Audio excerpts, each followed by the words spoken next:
5, 4, 3, 2.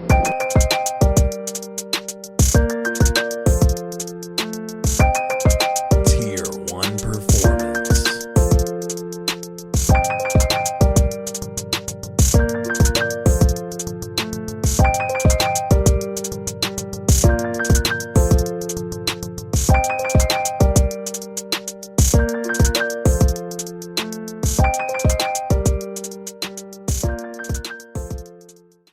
Welcome back to the In and Out Talks podcast, guys. Mitch Matulia here, and today's special guest is a personal friend of mine, a product of Pearland, Texas. Also was our ace pitcher, Friday night guy at University of Texas at San Antonio, where he then became a top pitching prospect in the Cleveland Indians organization.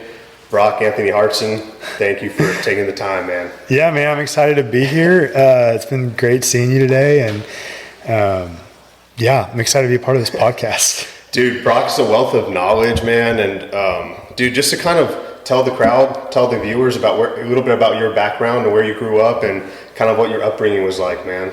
Sure. So I grew up, like Mitch said, in Pearland, Texas. Went to Pearland High. I mean, sports were my life growing up, whether I think I wanted it to be or not. My dad was very much a sports guy growing up, and so played baseball since I was 4. I remember playing at the YMCA and then kind of grown into Little League and then select ball and all that stuff. Around middle school, I was like, man, I want to kind of diversify. I started playing football, started playing basketball. Going into junior high, I started running track. And going into high school, I kind of did all 4 for a year. And then I started to whittle that back down as I got to like my senior year. And by my time I was a senior, I was back to playing one sport again. But did that. Graduated from Pearland in 2011, so that was 13 years ago, and went to UTSA, got to go play there for 3 or 4 years, then played some post for about 5 or 6 years with Cleveland, and now I'm back in Houston working a real job, and that took a little bit of time adjusting to, but really enjoying life honestly now and living in the Heights, and it's been great. That's awesome, brother. Just to rewind a little bit, talking about Pearland High School and where you kind of blossomed as a standout pitcher. I mean, was being a multi-sport athlete, was that like, would you recommend that to kids nowadays? Yeah, absolutely. I mean, I don't know what the consensus is for like parents today. I know that when I was a kid, almost everybody was a multi-sport athlete. Right. I think over the last 10 years, I think people have started to drift away from that. I don't know if it's still drifted away from wanting people to play multiple sports or honing in on one. Mm-hmm. But if I'm a father or I'm a coach, I'm pushing for kids to play more sports because I think honestly it just makes you a better athlete. Yes. It teaches different coordinations. It teaches different movement patterns. On top of that, I think it gives your body a break from the sport that you are playing. And I think there's some wisdom to that. And so, you know, it worked out that way that I played multiple sports growing up. I didn't really know that it was benefiting me at the time. Only looking back do I realize it benefited me. But I don't think I would have been the baseball player I became if I didn't play football, basketball, ran track, those things. So I'd highly recommend it for kids today. For sure, dude, because I mean, you're like one of the most athletic pitchers I've ever seen. So it's like, I think there's something to it. I tell kids, Jordan does too all the time, it's like the best baseball players are the best athletes. Absolutely. You know what I mean? From top to bottom, infielders, outfielders, pitchers, doesn't matter.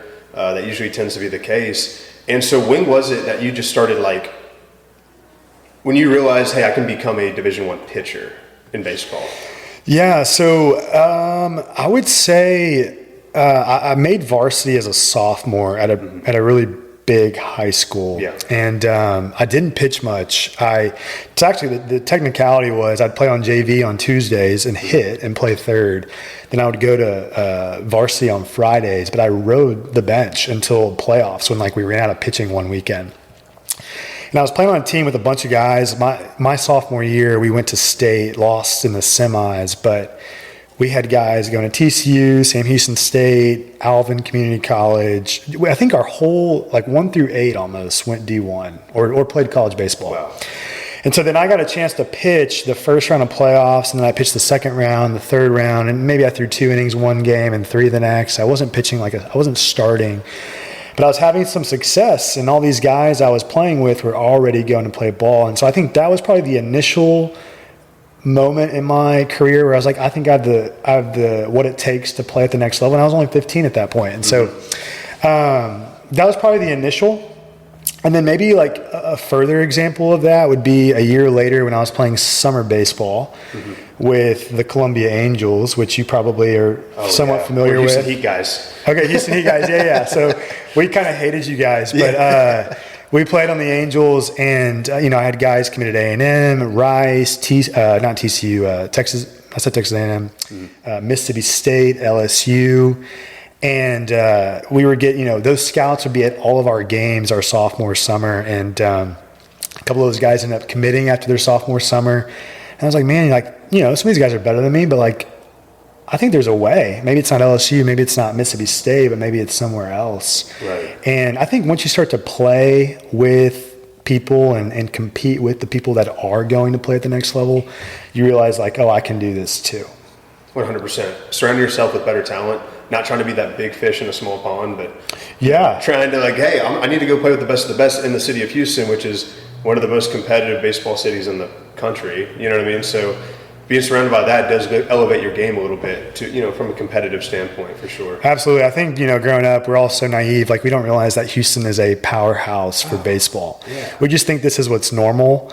And then you go to the next level or maybe the level after that and you're like, man, Houston produces. But you don't realize that. So yeah, you're exactly right. Not being the big fish in the small pond, but maybe being the smaller fish in the big pond and surrounding yourself with, that's with anything, right? If you want to be good at a job, you need to be surrounded by people who are older than you, who've done it, who can mentor you. If you want to be good at a sport, you need to be surrounded by people who are pushing you and challenging you. And so, again, I think that was kind of organic when I grew up. I wasn't strategically putting myself in those situations, but it just happened like that. And it definitely gives you the belief, For sure, brother, for sure. And so what was the recruiting process like with UTSA in particular? How did they reach out to you? When did they see you play for the first time?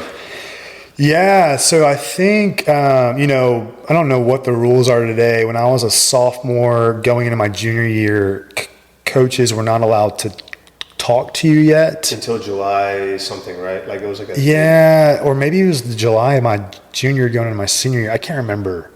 But I remember you would get letters, right? You'd get letters early on, and letters were the big thing, and you'd receive I remember receiving an LSU letter, and I was like, no way. I just didn't even believe I could play at LSU at that point. But going into my junior summer, that's when coaches started to actually call. And so I remember there was a big day. I'll probably remember the day when the coaches were like, hey, we can now call the athletes. And I remember that first day, Texas Tech called me, UTSA called me, McNeese State called me, and the Navy or something like that. And it was a pretty broad group of colleges, and I was just like, man, this is exciting. Well, anyway, that summer we played in Joplin, Missouri. We played in I think a tournament out in Florida, Jupiter or something like that, Fort Myers. And those same coaches were going to those tournaments. And so I just remember there's a few, 3 or 4 teams that recruited me pretty hard, but UTSA was one of them. And I just noticed that they were 3 different tournaments that summer. One was in Houston at Baseball USA, one was at Fort Myers, and one was at Joplin. And so you started to see the same face, and you've talked to that face, and they kind of built a relationship that way. And I believe I was committed before my senior season. And so McNeese went after me hard. When they went after me hard, they offered me a lot of money. And in baseball, as maybe our audience knows, you're not getting a full ride typically. You're getting a partial scholarship. And, depending on which college you go to, it could be very expensive to go to school. If Rice gives you 25%, but UTSA gives you 70%, Rice is going to cost you an arm and a leg to go to school still, where UTSA can be a lot more affordable. McNeese pursued me hard with money, with a scholarship offer. I think it was 70%. And UTSA came in at 56%. But after touring campus and getting to know the coaches, I was just like, man, UTSA just feels like a good fit. I wanted to be committed before my senior season, whether that was right or wrong. And when I kind of laid the 3 or 4 schools out and I looked at one, the opportunity that I thought I truly had, two, the amount of money that they were giving me, so whether myself or my parents didn't have to fork out the cost of college. UTSA just felt like the right fit, and I'm so grateful for that experience. I didn't grow up wanting to be a roadrunner by any means, but I look back and I'm like, man, I really do think that was a great fit for me, and it's obviously like been a great school. Like they're doing a lot of great things today. But yeah, I think that was, to answer your question, they showed up to a lot of tournaments. They were consistent in showing face. And, they pursued me with scholarship money and, opportunity. And when you look at a D1 mid-major versus a D1 Texas A&M, a lot of those guys, really hard to start as a freshman. It's hard to go in and get playing time. And not to say you just get it at UTSA, but I just feel like, man, there's a lot better chance that I'm not going to have to ride the bench for a year or two before I get on the field. And I just felt like the opportunity to earn playing time was more feasible going to a UTSA. And so, anyway, loved campus, loved the coaches, loved the opportunity, and it kind of all made sense for me to want to go there. That's awesome. And that helps our viewers kind of like know what those checklist items need to be, and what to look for whenever they get recruited. It's like, hey, sometimes it doesn't need to be the biggest name school. It's like where you can get the most exposure, where you can play right away, because that's like the name of the game. If you're not playing, you're not getting seen. You know what I mean? And in today's world where there's like open transfer portal, it's like if you're not playing, you don't really have you can't really transfer anywhere. You know what I mean? Like you're kind of stuck in where you're at. Yeah, maybe unless like you're a really, really big name at a high school and a lot of schools know about you, you can maybe transfer without playing time. Right. But I think what you see mostly, and I could be wrong, I haven't paid super close attention to the transfer portal in baseball, but you see the kids transfer up that are getting the playing time at the mid-major, potentially.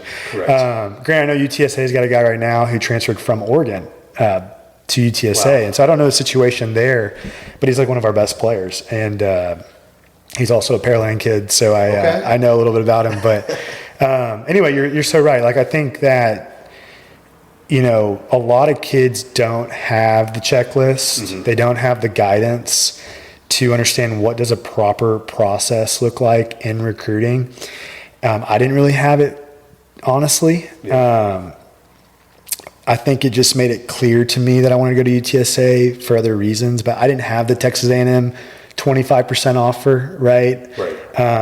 And so I kind of felt like I had a level playing field of offers to choose from to make it clear. But you're right, the NIL, the transfer portal, it makes there's a different way of viewing where do you want to go to school, and I think there needs to be a process in place. Hopefully that does help. I agree, dude. It helps a lot. I appreciate it. I know Jordan and I both do. And so upon arrival at UTSA, man, I mean, what was your experience becoming a student athlete at the college level, at the Division I college level, and was it a tough transition for you? The transition of going to school was exciting and fun. I wasn't really I wasn't homesick. I wasn't any of that. What was hard for me is my freshman year, I had a lot of elbow pain. So I went as a two-way to UTSA. I played third and pitched. And that freshman fall, we do a lot of inter squads, as you know, and I was throwing like 83 miles an hour, and in high school I was throwing 92, 93. And so I had this elbow pain going on. I had no idea what was going on, and I had an MRI done like the spring of my senior year of high school, and I was told, hey, you just have inflammation. Right.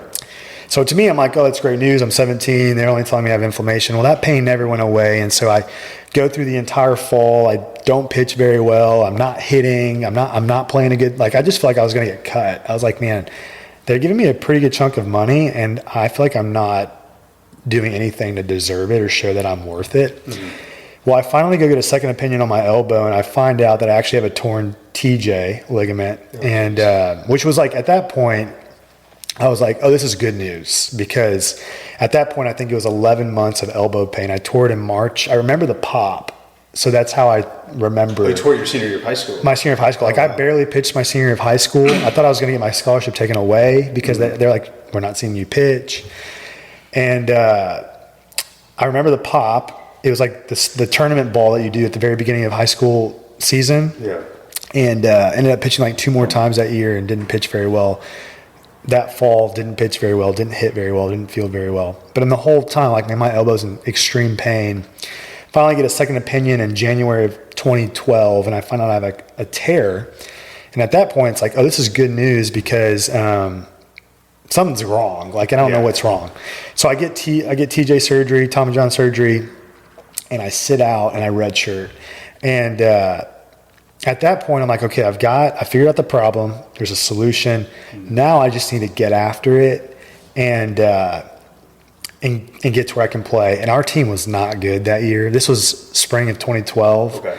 We were not good. And, if any of the guys on that team listen to this podcast, they would know I'm being honest. Like, we were not good. I think we won like 20 games.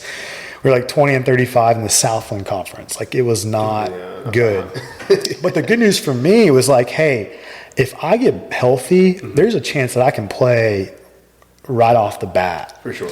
And so, anyway, the transition from a playing standpoint was tough because I didn't know what was going on with my arm. But once I figured it out and I went through the rehab process and I had a great trainer helping me through that, Rich Campbell. Oh, yeah. Do you remember Rich? Rich is awesome. He was like his first year. He was like my best friend. He definitely separated himself as like the GOAT of like that training staff. Yeah, yeah. Awesome. And I mean, look at him today. He's like, he's like the D1 trainer for, who was it? St. John's? St. John's up north. But anyway, the transition wasn't hard from like getting away from family.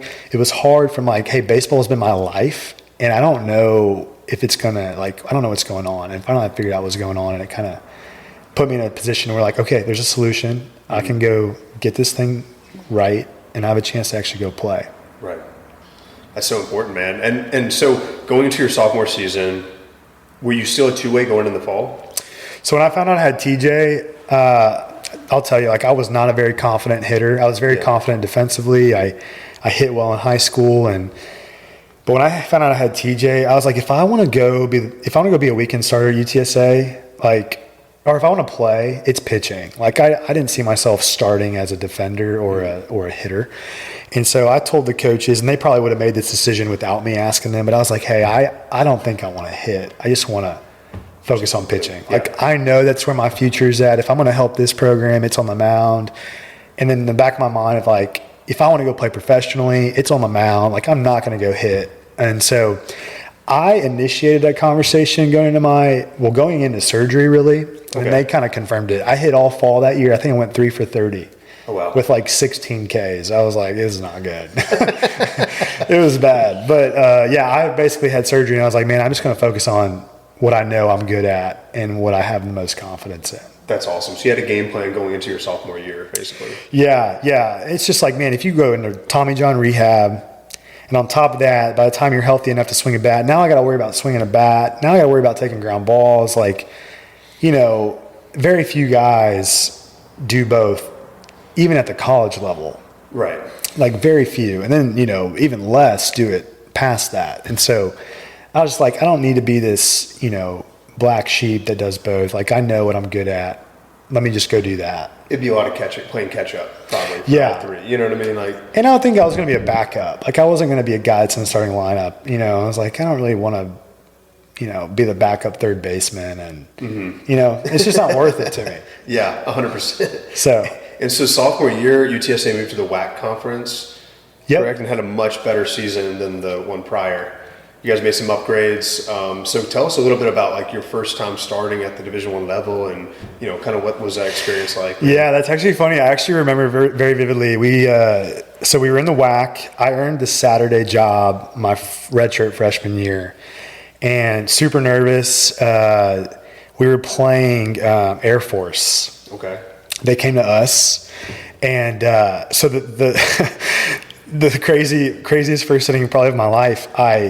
Man, what happened? I walked a guy, I hit a guy, and then I got a single off of me, and it was bases loaded, no outs in the first inning. Of your debut? Of my debut. Well, and the guy I hit was like an 0-2 count. I was like, oh my gosh. And then the cleanup hitter comes up and hits a comebacker at me, and we go 1-2-3 double play. And then the next guy like flies out. And so I had bases loaded, nobody out in my debut. and I got out of it without giving up a run. And then I was like, okay, like that was awful, but like we did it. You know, we got 3 outs. We're doing this. Like I can pitch at this level. Yeah. And I remember every opening weekend, I never could throw 5 innings. Like you always wanted to get a quality start, and I never could hit I threw 4 2/3, I think, every year at UTSA on the opening weekend. But man, playing Air Force, having like that, I'm not kidding. I feel like that comebacker to me, and like I remember throwing it to John Borman, who was our catcher and like one of my best friends at the time. And I threw a pretty haywire throw where he had like reach out way to his left, make an acrobatic catch, and 360 throw it to first base. But he was a stud defender. And anyway, when that happened, I was like, okay, like we can do it. Like you just need that first thing to kind of go your way, and you're like, okay, 100%. We can do this. You know, you build off of that, and then you build off of it. I mean, that year. The year before UTSA's always been able to hit, mm-hmm. and it's kind of a hitter's ballpark. Like the wind blows out to left, 80% of the time. For righties, it's a hitter's paradise. I know that by the time I went there too. I was like, oh, this is like a right-handed park. Yeah. For you actually have to go with it. Hit a real home run. For the righties, they can just hit a fly ball in the air and it's probably gone.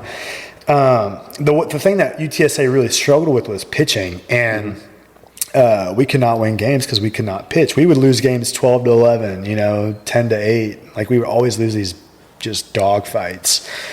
And that year became the Saturday guy. Michael Kraft was the Friday guy, who's lefty, had good stuff. And then we also had another freshman named Nolan Travanino who came in, true freshman, and he became our Sunday guy. And Nolan dealt all year. And you were still a senior, I think, at this point. Correct. So Nolan dealt. I mean, he came in as a true freshman, throwing 85, 87, left-handed, big guy.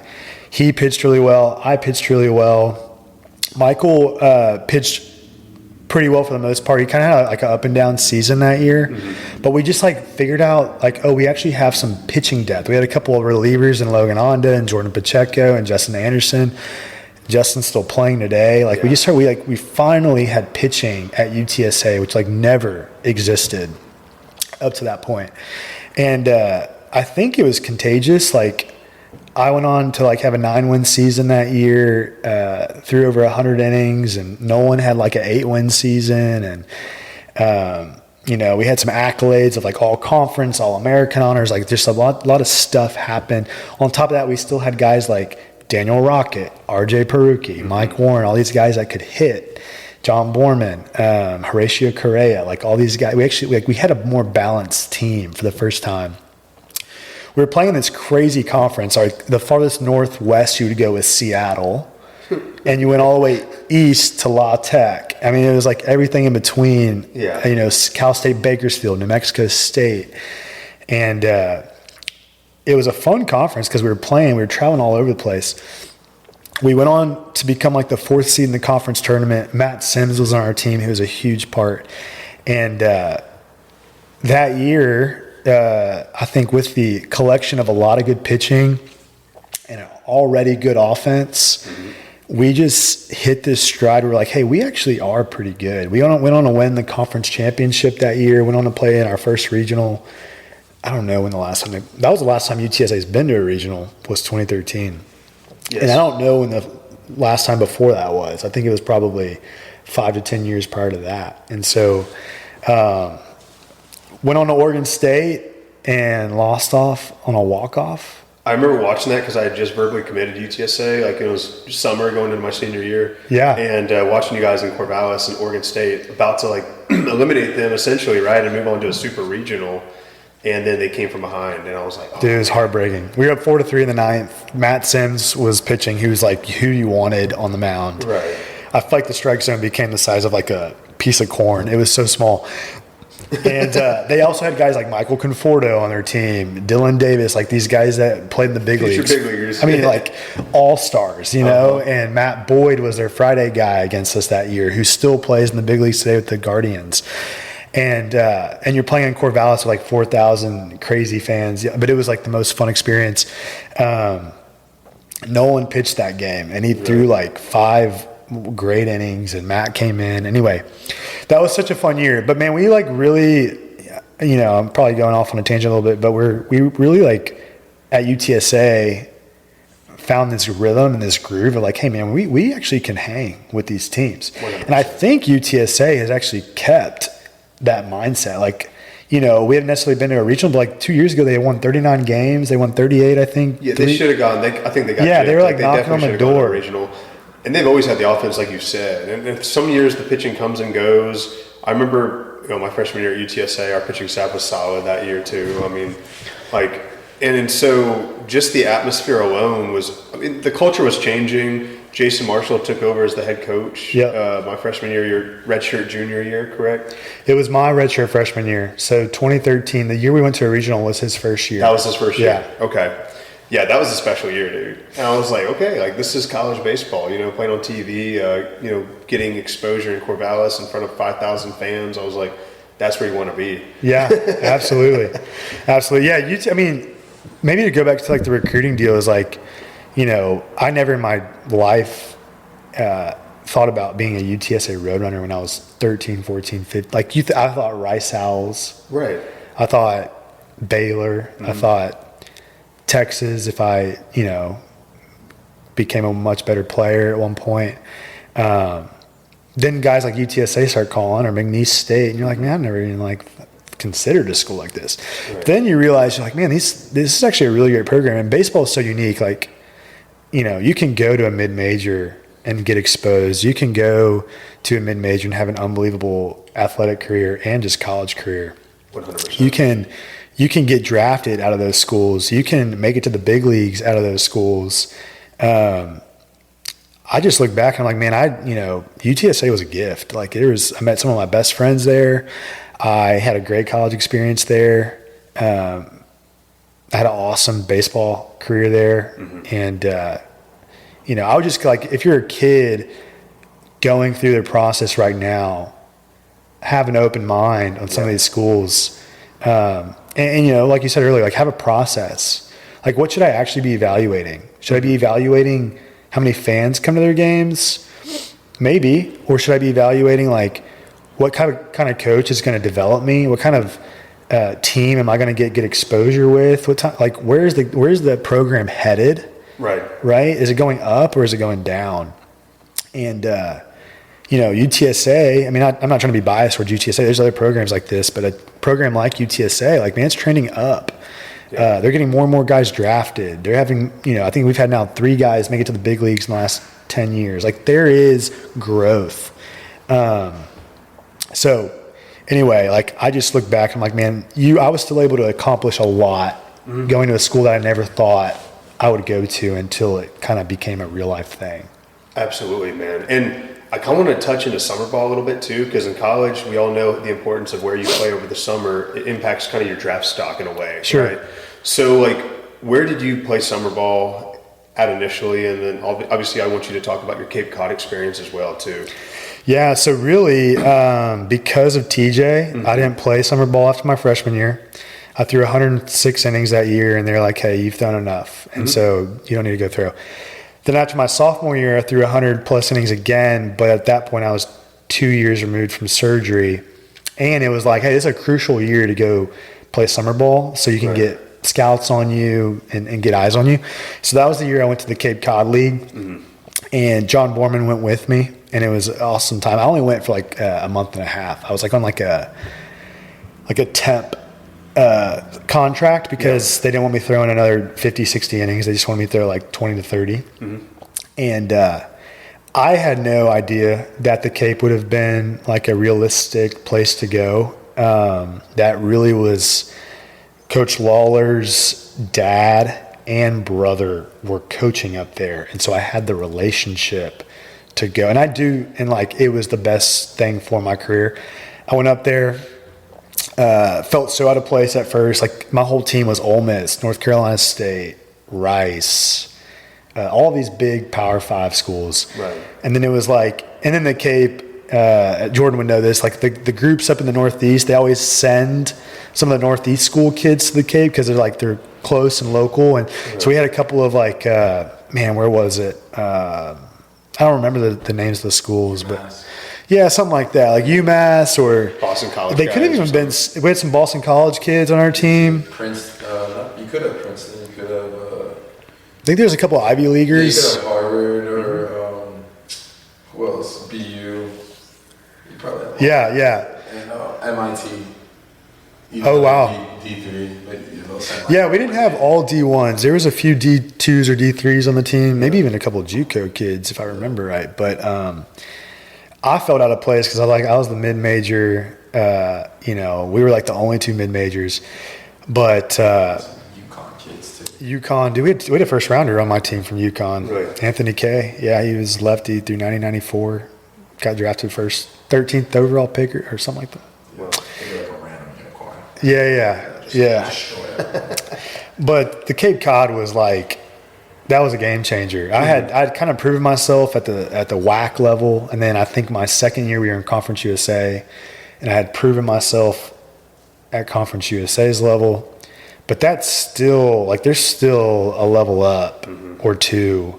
When you think about the SEC or the Big 12, or just the Cape Cod League. Now it's completely different. Cape Cod League compared to a college baseball season is so different because you're out there to impress almost versus you want to win in the Cape Cod League. It's fun to win. But at the end of the day, it's did I impress any scouts? It's individualized. It's kind of individualized. Yeah. And so I was up there for a month and a half and I wasn't, I struck out guys, at a decent clip during my UTSA days. But when I went to the Cape Cod League, I don't know what it was. Maybe the hitters were ultra aggressive and they were also trying to get their hack off and, they weren't swinging for contact. They were swinging for power. And so my swing and miss rates went up. And you're kind of pitching on adrenaline the entire time because you throw and 20 radar guns go up every game. And you're okay, there's 20 teams back there watching. Right. And so your adrenaline's pumping. But I feel that exposed me a lot to the professional level. Yes. Every game there was, I bet, at minimum 15 scouts. And, they're not always there to watch you. They're kind of there to watch everybody because exactly. I would wonder what the numbers are on guys who go play in the Cape Cod. How many of those guys get drafted? It's got to be a super high clip. And playing again, kind of going back to my high school days, but playing against the level of those kids. You're playing against Ole Miss, North Carolina State, Texas, UConn, like we talked about, Virginia, all these big schools. Okay, I can hang with these guys as well. Exactly. And so I think playing the Cape was huge. I think playing where you play summer ball does matter. I think playing summer ball is good, especially for a guy who may not have gotten the innings that he needed during the season or a guy who didn't get the at-bats.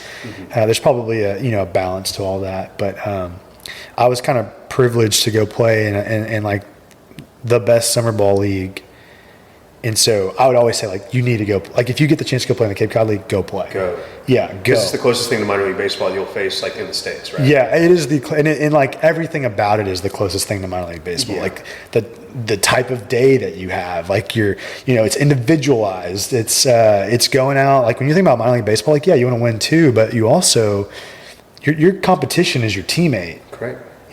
Who's going to, and it's kind of unhealthy. You don't want to think that way. But at the end of the day, it's hard not to. You're man, I love this guy, but it's him or me that's going to go get promoted, right? Exactly. And so it's similar in the Cape Cod League. It's man, they're watching him and me. I want to be better than him. I want to show them things that he's not. Anyway, depending on the league and depending on what kind of season you had prior, there's probably ways to say no to summer ball. But if you get to go play in the Cape Cod League, it's a yes. That gave me some of the best exposure, more so than what Conference USA gave me for professional baseball. For sure. And that was, you played in the Cape for one summer or two? Just one. So kind of my story is freshman year, tore my elbow, Yeah. redshirted, so didn't play that summer. Okay. Redshirt freshman year, played, threw a lot, but didn't need to throw anymore, so didn't play that summer. And then sophomore year, threw a lot, but was 2 years removed from surgery, played summer ball. And then junior year, redshirt junior year, played, got drafted. Correct. Yeah. And dude, so jumping into that, tell us a little bit about your draft process and how that was like. Yeah, the draft process was stressful. You get, kind of like when you're a high school kid and you get letters from colleges, you get packets from professional sports teams. Right. They want you to answer these questionnaires and, this and that and the other. And that's always really exciting, but like you don't really know who's really interested at that point. Like you can get 30 teams to send you a packet, but there might really only be true interest from 10 of them or maybe less. And so not until draft day did I have any idea who actually was going to be interested in drafting me. And then the other thing that's stressful is I actually, again, had very little guidance in this process. So there was an advisor who became my agent who reached out to me to want to represent me. And I was like, well, I think this could be good. Like he can help me get more money. I have no idea what this process is like. He does. And so didn't really vet. I mean, he ended up being a great fit, but like just the first guy that approached me, I ended up taking as an advisor. And, he's the middleman. Mm-hmm. He's talking to the teams and he's talking to you. And so you start hearing like, hey, you're definitely not a day one guy, but maybe you're like a late day two guy. So me, I'm like, okay, 7th to 10th round, like that's pretty good money.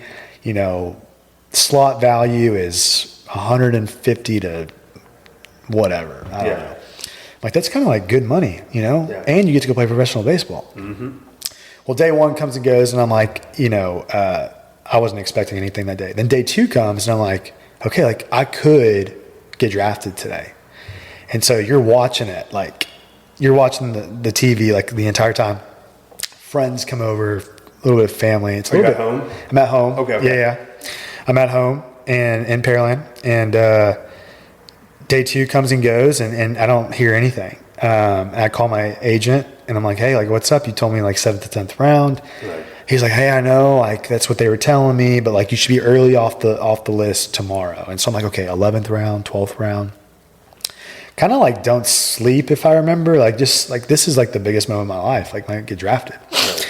And so the next day comes, I'm ready to rock. I think that, at this point they're no longer televising the draft. You're just watching the ticker on the internet. And 11th round comes and goes, 12th round comes and goes, 13th round comes and goes. I call my agent back like, hey, like, have you heard anything? Like it's the 14th round. He's like, yeah, I think like the so-and-so's interested, so-and-so's interested. I'm like, okay. I think by the 14th round, the Indians called. They were the Indians at the time. Yeah. Indians called, the Astros called, and the Mets called. This is the 14th round. Indians offer me, they say, hey, will you take $90,000? I'm like, man, I wanted 100. Like, can you give me 100? They call me back. Hey, we can only give you 90. I'm like, let's do it. Like I'm not going to bargain for that extra 10 grand. I don't want 50. I don't want 20. For sure. Astros call. I'm like, man, the Astros are calling. Like, that'd be sick to play for Houston. 100%. Like, hey, will you take 20 grand? I'm like, and that's like, I'm like 21 years old and I'm like trying to negotiate. I'm like, well, Indians just offered me, 90 grand. Can y'all match that? And they're like, no, we can't match that. And I'm like, okay, well, I don't want to play for y'all. Yeah. And then the Mets call me, and the Mets scout is my first head coach's brother at UTSA. So Sherman Corbett, who's my head coach, his brother was the Mets scout. No way. Okay. And so he's like, hey, will you take 50? And I was like, man, the Indians are giving me 90. Like, is there any way? And he calls me back, like, hey, we don't have enough money. And I didn't really realize, like, they probably spent way more in the first 10 rounds than they meant to or whatever. Well, the Indians, I come in agreement on 90 grand. I'm like, okay, that's pretty good. Like, 90 grand is a lot of money to me. And you realize it's not that much money, 10 years later. Like, that went so quick. But that was in the 14th round. I didn't get drafted till the 21st round. And I'm like, what is going on? Like that was 7 rounds ago that they asked me if I was ready to take. Yeah. Thinking that made me think I was going to get drafted in the 15th round, right? Mm-hmm. They don't draft me to the 21st round. I'm pretty, like at this point, I'm kind of pissed off. Yeah. I'm like, I thought I was going to be an 8th rounder 2 days ago. Like this is 13. That's $100,000 difference in money, Yeah. Plus, like, in my eyes, I'm like, you get drafted in the 9th round or the 8th round versus the 21st round. Like, the team then prioritizes you. They value you more. And so I'm kind of pissed off. Like, I don't think these guys actually value me, or they don't see enough in me, For sure. that I think they should see. which honestly might have been the best thing for me, because when I got drafted in the 21st round. They still honored the money that they told me that they'd give me. I think like less than a week later, I was flying to Ohio, and I was pretty pissed. But it was like a good thing for me because I felt like I was playing with it. I didn't feel entitled. Had a chip on your shoulder. I had a chip on my shoulder. Yeah. And I'll be honest, after I pitched in the Cape Cod League, I kind of went into my junior season a little entitled. I thought like, oh, if I can go do what I did in the Cape Cod League, Conference USA is going to be a breeze. Mm-hmm. So when I got drafted way later than I thought I was, I feel like it took that entitlement away from me and was like, hey, you got to go prove yourself. Like they just drafted 10 right-handed pitchers before you. Right. You know? And actually it was like the best thing for me. I felt like, you know, I didn't make it to the big leagues, but like it ended up being I had like a great career, and I felt like I pitched really well, and kind of, I don't know, you know, if you don't make it, you don't make it. That's kind of the goal at the end of the day. But like I pitched way better with a chip on my shoulder than maybe I would have if I would have got drafted way earlier.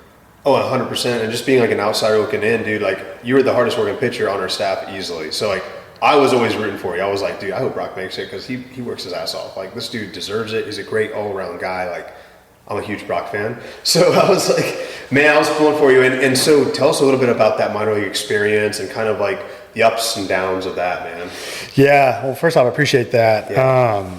It was a joy being your teammate. Yeah. It was so fun. And I know it was short-lived, but minor league season – it's completely different than college baseball. You know, college baseball is very structured, very rigid, it's very team-oriented. The minor league baseball season is not team-oriented typically. You know, you're not waking up at 6 a.m. for weights. You're waking up at 9 p.m. and playing video games for 3 hours, and then you're going to the field at 1 o'clock, and your game's not till 6. You're playing a 3.5 hour. Those games are not quick. You know, you're playing 3.5 hour games on average. You're getting done at 9:30. You're getting home at 11. You know, if you're on the road, you might have a 10-hour bus ride after that. It's just exhausting. But when you're 21, 22, 23 years old, you know, you have one thing on your mind, and it's like, I want to be a Major League Baseball player, and this is the route. Right. This is what you have to do to get there. Everyone has to do it. Everyone has to do it. Everyone's that ever played in the Major Leagues has done it. Yes. Right? Whether they did it for 1 year or 10 years, they've done it. And so you don't really think twice about it. Plus, you're hanging out with 25 of your best friends. They all become your best friends. Even though they're competition, right. They are the competition, but they're also like your best friend. I mean, 100%. They have to be. I loved minor league baseball. I could not go back and do it today. It is so hard on your body, especially for the position players. I don't know how they do it. Like, they play every day, you know, and they're traveling. I just don't know how you do it. Like, and you know they're not eating the best quality food, and they're not getting the best quality sleep. No, you're living off what, $1,000 a month. You're eating PB&Js. I mean, depending on what organization you get drafted to, may be depending on how well you eat. You know, really okay. The Chicago Cubs treat their players really well. The LA Dodgers the Indians treat their players really well. Yeah. You know, there's some organizations that don't have the budget to treat their players well, and so they don't treat their players well. Minor league baseball is awesome. It is so fun. You know, if I were to go back and want to coach, I think that's the level I'd want to do it. Mm-hmm. The downside is you're never home. You're like always on the road. But I mean, you're playing against unbelievable talent. You have a plan and you know how to get there. Right. And that could be like a huge takeaway for somebody. Is like, wherever you're trying to go, you need a plan. You need to know where you're going and how you get there. And for me, I knew I wanted to be a Major League Baseball player, and I knew what it took to get there. And that's all I did for 5 years, was try to make that happen. 100%. And then life changes, you know, things change, plans change. Things don't always work out the way people want to. But that's what I loved about minor league baseball. It's like, I know exactly why I'm doing this, where I'm going, and I know how to get there. I just need to execute it over and over and over again. Like, that's the other thing about minor league baseball. It's all about consistency. You want to separate yourself from this guy next to you, you just need to be more consistent than him, because the level of talent is not that much different. And I'm a firm believer that consistency is rooted from discipline. And so I want you to kind of tell our viewers, like, how do you become more consistent as a ball player? You know, like, what are things off the field that you need to be doing to contribute to that? For me, I'm only going to speak from experience, because I think there's probably a lot of harmony in what I'm going to say with other people. But, man, I was, you know, for better or for worse, and I may have idolized baseball to a degree at a certain point, unhealthily idolized it. But, man, I cared about what I drank. I cared about what I ate. I cared about how I slept. I cared about my routine at the field. I was a robot, honestly. And I will tell you, there were guys way more talented than me that did not play nearly as long because they didn't have disciplines. And then there was also the guys that make it to the big leagues are the guys that are just diamonds, who are freakishly gifted, or they're really, really gifted, plus they have great disciplines. And I will go to the grave on this. I think the degree of talent difference at the professional level is so small. The only difference truly is who's most consistent and I will say who believes. Like, you have to believe. There's a lot of guys that get to professional baseball and they don't believe that they can actually be a Major League Baseball player. Okay. They've believed that they can be a professional baseball player, but they don't believe that they can be a Major League Baseball player. One guy that I played with was Shane Bieber. Mm-hmm. I mean, Cy Young in 2020, All-Star Game MVP. He's been freakishly good. He's gotten hurt a little bit over the last few years, but he was 90 to 93, right-handed, 6'2", 200 pounds, great slider, but 90-93. And he was the most consistent guy I knew, and there's a reason why. He's the ace for the Guardians, and has pitched in multiple All-Star games and won a Cy Young. Like, I mean, he's bumped up to maybe 92, 95 at this point, but his stuff is just like, he's just consistent. Right. And I think that's the biggest difference. But for me, it was like, man, my routines, I mean, almost to a degree where, like, man, I can't believe I'm doing this again. This is that 38th day in a row where I've sat on this mat and rolled out my legs and done these cross symmetry bands and done X, Y, and Z to prep my body to be able to throw at a very, elite efficiency. Right. I mean, I think that is it. Consistency and belief. Like, you have to be able to do that to separate yourself. The talent alone will not separate yourself. Yes. Brock, dude, those are some awesome, like, that was gold, bro. I really appreciate you hopping on our podcast today and taking the time. We got to do this again. I know we got to cut it short today, but dude, I really appreciate you having you on. Dude, it was fun. I appreciate it. It's easy to talk about baseball and everything that goes into it. So I'm excited about what you guys are doing, and I'm glad we could do this. Thanks so much, man. I appreciate it. Yeah, brother. Thanks, man. Dude, that was fun. 4, 3, 2.